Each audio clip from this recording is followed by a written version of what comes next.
Aquí estamos una vez más, les habla Ezequiel Trump, pero muchas gracias por la compañía. Tenemos mucha información para compartir en este programa que ustedes pueden escuchar en nuestro canal de YouTube, que tiene el nombre de quien les habla, Ezequiel Trump, pero Trumper se escribe en español fonéticamente y literalmente también. Y también se pueden escucharlo a través de Radio.Latino Sydney, Radio Metropolitana de Melbourne, Victoria, Radio Austral de Auckland, Nueva Zelanda, y Radio Universo también en Bay of Plenty, en Nueva Zelanda. Antes de empezar con las noticias, un anuncio. A partir del mes de abril vamos a hacer este programa ya no 2 veces por semana, sino 3 veces por semana. Esto es por un pedido de muchísimos de ustedes, que nos han llegado infinidad de mensajes queriendo que sea así como en el formato que llevamos durante la mitad del año pasado. Así que vamos a hacer un programa lunes, miércoles y viernes, un poco más breve. En vez de hacer media hora, haremos unos 15 a 20 minutos, pero con la información más relevante y destacada para que ustedes puedan tener por lo menos un punto de vista diferente o distinto de lo que escuchan habitualmente en los medios corporativos. Esto, por supuesto, no nos implica que nosotros seamos mejores o peores, simplemente tratamos de dar una versión un poco menos edulcorada, fanatizada, además, en lo que se pueda.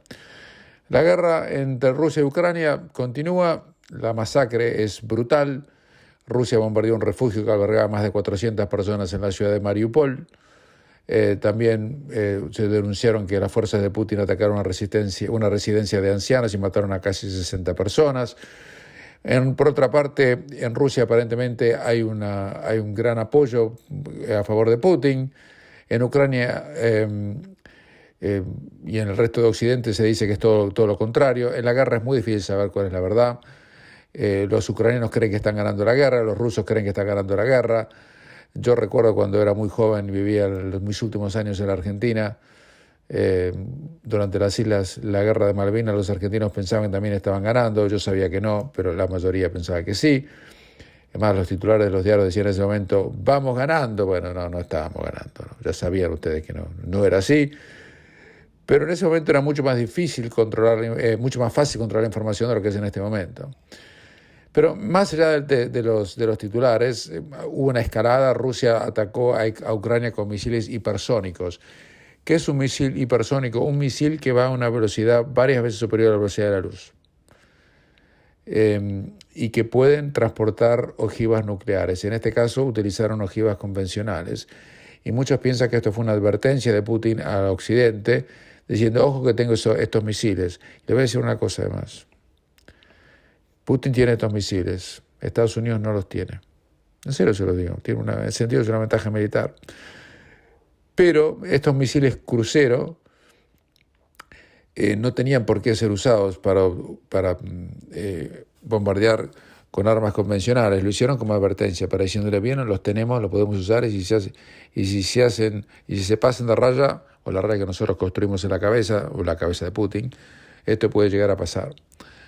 Eso realmente preocupó mucho. El gran temor en este momento aquí es la escalada nuclear.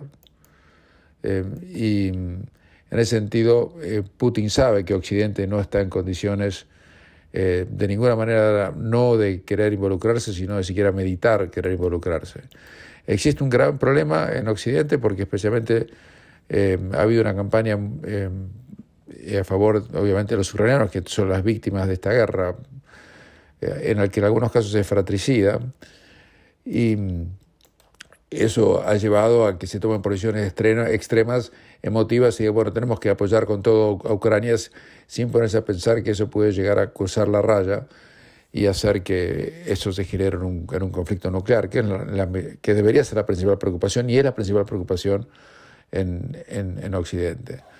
China, por otro lado, después de haber tenido una conversación de casi 2 horas con el presidente Biden y el presidente chino, sigue sin condenar la invasión. India tampoco, no han puesto sanciones. Biden presionó a China para que le reste apoyo, no le dé apoyo a Putin en su escalada militar. Los chinos no le dieron demasiado, por lo menos hasta lo que se sabe, ¿no? No le dieron ningún tipo de asidero, lo dejaron pasar. Y El tema es qué puede pasar si la guerra se extiende a un país de la OTAN, cosa que yo personalmente descarto, porque si sabemos algo de Putin es que es un hombre muy predecible, porque siempre dice lo que va a hacer. Lo que hizo en Ucrania lo había anunciado hace mucho tiempo. Que algunos digan, como dijo el presidente de Sudáfrica, el presidente de Sudáfrica dijo que a Putin lo provocaron y no condenó a Putin ni le puso sanciones. Digo que la OTAN, con su política expansionista,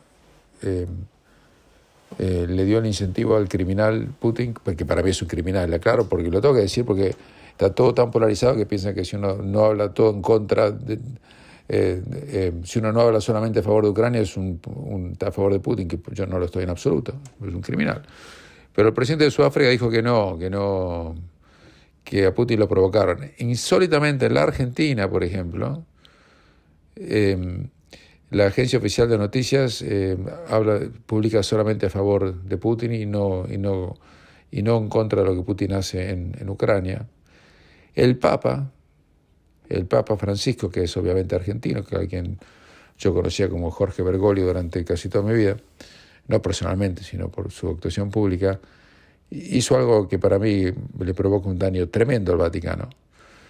Él dijo que estaba en contra de la guerra, pidió la paz, pero ni mencionó a Rusia, ni a Putin, ni a la agresión que están sufriendo los ucranianos. El Papa, por supuesto, cualquiera que sepa algo de política argentina o latinoamericana sabe que el Papa es peronista, que está alineado por razones que yo realmente sospecho, no son muy claras, con la administración kirchnerista, y eso hace que el propio Papa, que representa no a la Argentina, sino al Vaticano, que es mucho más importante, no haya condenado el exterminio que está haciendo Putin de miles y millones de ucranianos que están, además, en este momento, siendo desplazados. De más de 3 millones de personas que han sido desplazados. Dice que 1 de cada 5 ucranianos, en realidad, ha sido desplazado o se ha ido del país. Pero hay algo que a mí me preocupa más que nada, y es que no se habla de la paz. No se habla, ¿no? Usted ve que no trata de encontrar pruebas donde estén discutiendo los políticos la paz y se da cuenta que no los va a encontrar. Pero aparentemente hay 6 demandas que Putin ha puesto para terminar la guerra y terminar la masacre, mientras el presidente ucraniano Zelensky, a quien todos están apoyando como si fuera un héroe, con realidad él está por no querer negociar, yo creo que cosas que él, en mi opinión, debería negociar para evitar la masacre de su propio pueblo y la destrucción de la infraestructura de su país, que va a llevar décadas y miles de billones de dólares reconstruir, no está negociando. Hay un mediador casi accidental en la guerra de Ucrania, que es el presidente de Turquía, Recep Erdogan. Erdogan y Putin se llevan bien, ambos tienen el mismo estilo autoritario. Tuvieron un estrecho contacto mientras los ejércitos de los dos países intervenían en la guerra civil en Siria, ¿se acuerdan? Porque en ese caso el presidente turco quería exterminar a los kurdos que estaban en el norte, en la frontera con Siria. Putin intervino ante la pasividad vergonzosa en ese momento de la administración Obama. Acuérdense que Obama, un pésimo presidente en mi opinión, en su momento dijo que él iba a tomar acción si Siria utilizaba armas biológicas o químicas, que eso iba a ser o significar cruzar la línea roja. La cruzaron no sé cuántas veces los sirios y Obama no hizo nada. Putin se tuvo que meter allí. Y hay una buena relación insólitamente entre dos personas que realmente no tienen la más alta reputación democrática, ni mucho menos, y digo esto de forma sarcástica, ¿no?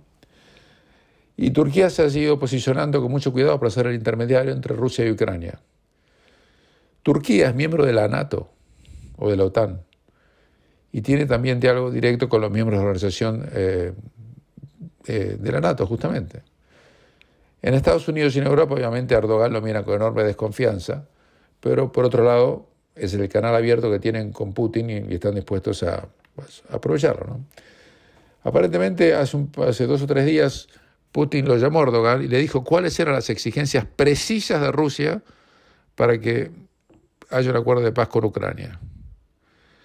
Del lado turco escuchó la conversación el portavoz de la presidencia de Turquía, quien después dio precisiones a la prensa de Estambul y también en una entrevista que dio a la BBC. Según el portavoz turco, que es aparentemente un académico prestigioso, especializado en temas islámicos, las exigencias de Putin se dividen en categorías.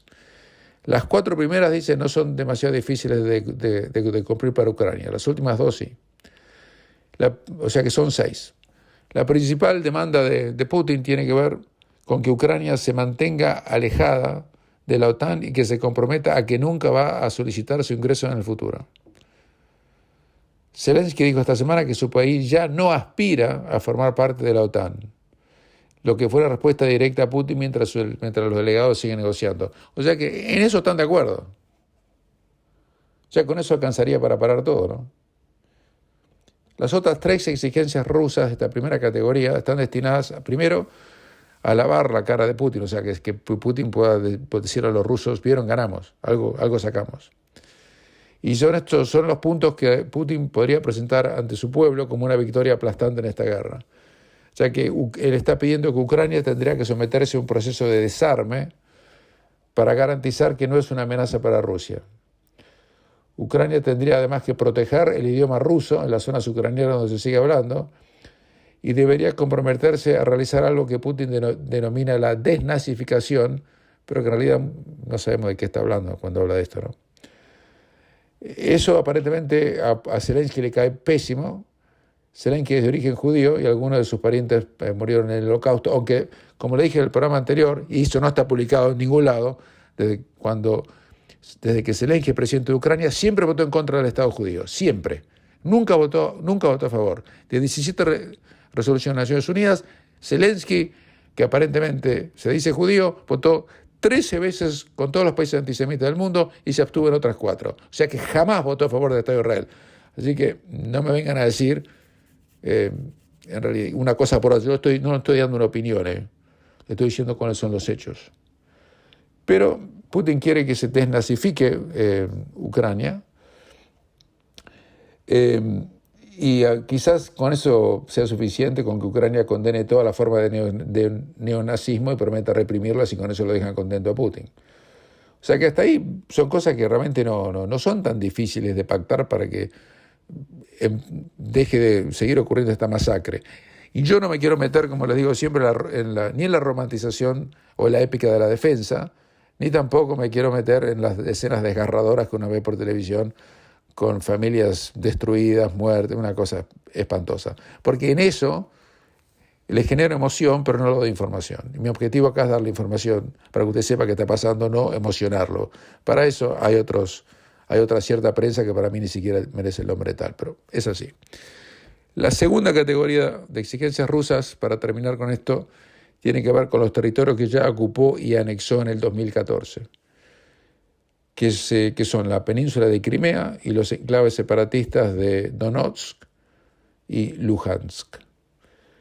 Putin está convencido que la población de 2.400.000 personas de Crimea es rusa y que ese territorio debe regresar a la gran madre Rusia, como lo llaman ellos, como lo fue durante el Imperio Ruso y los 70 años de la Unión Soviética. De acuerdo a la legislación rusa, Crimea es parte de Rusia desde el 18 de marzo de 2014, cuando las tropas de Putin la ocuparon. Luego, un referéndum, entre comillas, convirtió a Crimea en un distrito federal bajo la tutela rusa. Pero la comunidad internacional no reconoce este estatus, aunque lo cierto es que Ucrania perdió la soberanía sobre esa parte de su territorio. Y eso es un hecho consumado, aunque Rusia no tiene derecho legal a poseer Crimea y firmó un tratado internacional después de la caída del comunismo de la Unión Soviética, pero antes de que Putin llegara al poder, aceptando que Crimea sea parte de Ucrania.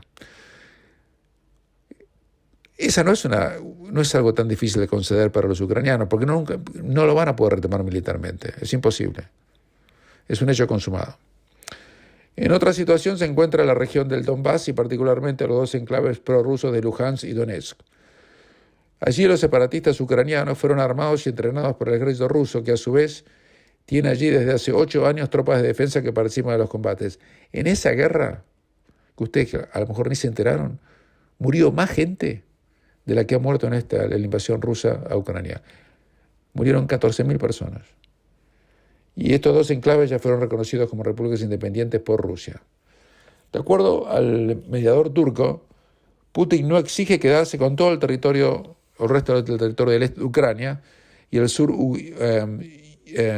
ucraniano que reivindica como propio. Lo que quiere es detener su avance y después, si se queda con él, si le da lo que él pide, él retira las tropas y no queda más nada de Rusia dentro de Ucrania. Eso es lo que se está debatiendo, pero reitero, si uno prende la televisión o escucha la radio en general, usted no se va a enterar de esto. Y esto es lo que en realidad tienen que hacer para evitar lo que es un baño de sangre ya a esta altura tremendo, tremendo. Y Rusia, para convencer a Zelensky, o Putin mejor dicho, para convencer a Zelensky de negociar, redobla la apuesta, le pega cada vez más duro y mata cada vez más gente. Es un criminal. Lo debería condenar un tribunal de guerra, pero reitero que el tribunal, lo que se llama la International Criminal Court, o la Corte de Justicia de Criminal de Justicia, no lo puede jugar a Putin por razón. Rusia nunca aceptó someterse a la jurisdicción de ese tribunal. Y Estados Unidos tampoco, vamos a decir la verdad. Ni Israel tampoco, por ejemplo. Porque no consideran que ese tribunal era independiente. Usted fíjese, ¿no? O sea que lo que parecía bien un momento o mal en un momento ya parece bien del otro y viceversa. Y en eso estamos. Esperemos que lo más pronto posible esto llegue a un cese del fuego, porque como yo siempre digo, la paz se construye sobre los cadáveres pisoteados. Y espero que haya lo menos posible y que esto pare a la brevedad mínima. Y el mayor temor es que se lo siga, es que se no prive el sentido común, se manden cada vez más armas, la industria de los armamentistas cada vez genere más dinero, muera más gente y a lo mejor se produce algo impensable. Y Putin, que está contra las cuerdas en muchos sentidos, militarmente, puede apretar el botón y haga un desastre. Esperemos que eso no se llegue. Hacemos una pequeña pausa y continuamos. Un desastre para el Partido Liberal en el estado de South Australia, donde perdieron la elección no solamente mal, sino por una paliza que pocos realmente estaban en circunstancias de pronosticar. El premier de South Australia, Stephen Marshall, había sido premier por un solo periodo y perdió por una diferencia abrumadora contra el candidato del Partido Laborista y ya el premier de ese estado, Peter Malinauskas, es un nombre de apellido, Malinauskas se escribe en español, es un Malinauskas, le deben decir en inglés, y que ha sido electo como el premier de Australia número 47. Y el Partido Laborista, de estar en minoría, ganó una diferencia de 26 votos, que era realmente, yo le debería decir, inesperada hasta para los propios miembros del Partido Laborista. Es el primer gobierno estadual que pierde una elección desde que empezó el COVID. Ya había habido elecciones en Queensland, ya ha habido elecciones en Western Australia, y entonces en todos esos casos lo que ocurrió es que quienes estaban en el gobierno consiguieron ganar. Pero esta vez el laborismo, las elecciones no están completamente decididas, se sabe quién ganó, pero obviamente hay uno, 2 o 3 distritos que todavía están en disputa. Va a ganar 26 bancas y va a formar un gobierno con mayoría propia. Y esto es el peor resultado para el Partido Liberal en South Australia desde el año 2006. El premier Steve Marshall concedió inmediatamente a las 9 de la noche del sábado, porque se sabía que ya no pasaba nada, renunció como líder del partido y a otra cosa. Pero esto no es lo importante es si esto es algo de lo que puede llegar a pasar la elección que va a ocurrir en el mes de mayo. El gobierno federal de Australia tiene que llamar a elecciones no más tarde del 21 de mayo, antes de ese día o ese día, para elegir a los miembros del 47º también, fíjate usted, esto es una absoluta coincidencia, Parlamento Federal Australiano. Las encuestas le siguen dando mayoritariamente a favor al Partido Laborista. El voto primario del Partido Laborista es muy alto, está 38% según las encuestas. Y usted fíjese una cosa, en la última elección Shorten la pierde porque el voto del Partido Laborista a nivel primario fue el más bajo en 100 años. Había estado en 33%, 32% por allí. Ahora está en 38%, con eso ganan. Porque además cuentan con el 10 o el 11% del Partido Verde, más algunas otras preferencias, así que con los votos, el sistema que se utiliza en Australia para elecciones federales, se utiliza el sistema suplementario de votos, de manera tal que después de contar las preferencias, el Partido Laborista tiene 54, 55 contra el 45 del partido, luego de la Coalición Liberal Nacional. Eso marcaría que Albanese sería primer ministro y Scott Morrison pasaría a la historia como un primer ministro que tuvo un término y medio como primer ministro, unos meses después de que desplazaron a Malcolm Turnbull en agosto de 2018 y después un periodo entero cuando ganó la elección del mayo de 2019. Antes de esa elección, Shorten era el favorito y Morrison había dicho que él esperaba un milagro, pues él quería los milagros, y fue un milagro, ganó. Después sabemos lo que pasó. Vinieron los incendios forestales, vino el COVID, cometió la imprudencia de encerrar a los australianos en una prisión sin dejarlos salir durante casi 2 años. La gente no se olvida de eso. No sé si será esa la razón. Tenemos inflación, un alto nivel de deuda. Por supuesto, el Partido Laborista no va a cambiar absolutamente nada de eso, claro. Yo no tengo ninguna simpatía por ninguno de los dos. Pero yo lo tengo que decir cómo son las cosas. Viene bastante, pero bastante complicado para el Partido Liberal que pueda ganar la elección, a pesar de que yo pienso que Morrison ha sido un desastre como primer ministro, y yo creo que él como persona intelectualmente no está capacitado para el cargo. Él le quedó enorme, presidió la escisión y fractura de Australia durante su gobierno, donde cada premio hizo lo que se le antojó, y él no hizo nada, jugó a la política. Realmente como político es un desastre. Es mi opinión, por lo menos podrán tener otra, yo no sé que muchos nos escuchan desde Australia y por eso les quería compartir esto, ¿no? Pero más allá de eso, eso es lo que ha pasado. Y antes de despedirnos, hoy no vamos a hablar de deportes, ya les vamos a contar qué pasa con las eliminatorias en la próxima edición, pero las eliminatorias sudamericanas que se deciden en la próxima semana. Pero hay algo que realmente me tiene indignado, que es lo que está pasando en el deporte femenino, donde se están cayendo un montón de récords en natación, en atletismo y demás, en levantamiento de pesas, récords que pertenecían a mujeres porque hombres que nacieron machos, pero se consideran ahora mujeres y son transexuales, se les permite competir mano a mano con mujeres en todas estas competencias. Si esto ocurre, entonces, ¿cómo tiene esto? ¿Cuál es el resultado de esto? El resultado de esto es muy sencillo, que estos hombres que se hacen pasar por mujeres y que se enoja porque le parece políticamente correcto esto, me importa 3 cominos, claro. Enójese de acá a la China. Esta es mi opinión.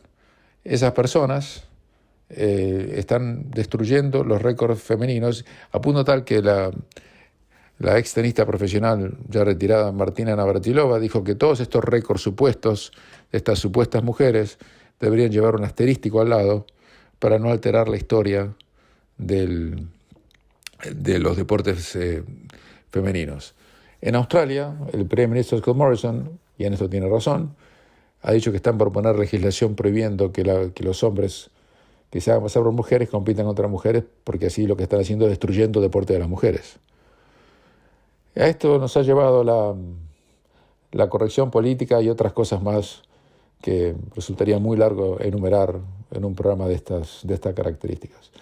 Por otro lado, también ha indignado en Australia que el Departamento de Educación, según reporta el miembro del Parlamento Estadual de Nueva Gales del Sur, Mac Latham, esté en este momento echando del trabajo a maestros por el pecado de haber protestado contra los confinamientos y el régimen autoritario, despótico y policíaco-militar que se instaló en Australia durante el COVID. La gente que salió a protestar y que eran maestros, aunque protestaban en horas propias y no en horas de trabajo, están aparentemente siendo despedidos, echados del cargo por estos burócratas a quien yo llamaría fascistas y que persiguen a la gente por su pensamiento, no por su rendimiento, y no los dejan sin poder, no solamente sin poder trabajar a ellos, sino, ya que no nos sobran maestros, dejan sin educación a los chicos que bien podrían recibirla de esta gente que está absolutamente preparada para poder brindárselas. Este es el mundo al revés en el cual estamos viviendo, y desde este programa por lo menos tratamos de poner los puntos sobre las IES. Les habló Ezequiel Trumper. Será hasta la próxima, pero antes de despedirnos les digo que a partir de abril vamos a hacer este programa 3 veces por semana, una versión más breve para darle información más frecuentemente a la gente, y eso es simplemente un pedido que nos hicieron llegar muchísimo a ustedes y lo vamos a hacer a partir de la primera semana de abril, que empieza el lunes 4. Pero mientras tanto continuamos 2 veces por semana, los esperamos el próximo jueves o viernes cuando ustedes puedan escuchar este programa, que está disponible en nuestro canal de YouTube y también en Radio Punto Latino Sydney, Radio Metropolitana de Melbourne, Victoria, Radio Austral de Auckland, Nueva Zelanda, y también en Radio Universo de Bay of Plenty en Nueva Zelanda. Será hasta la próxima.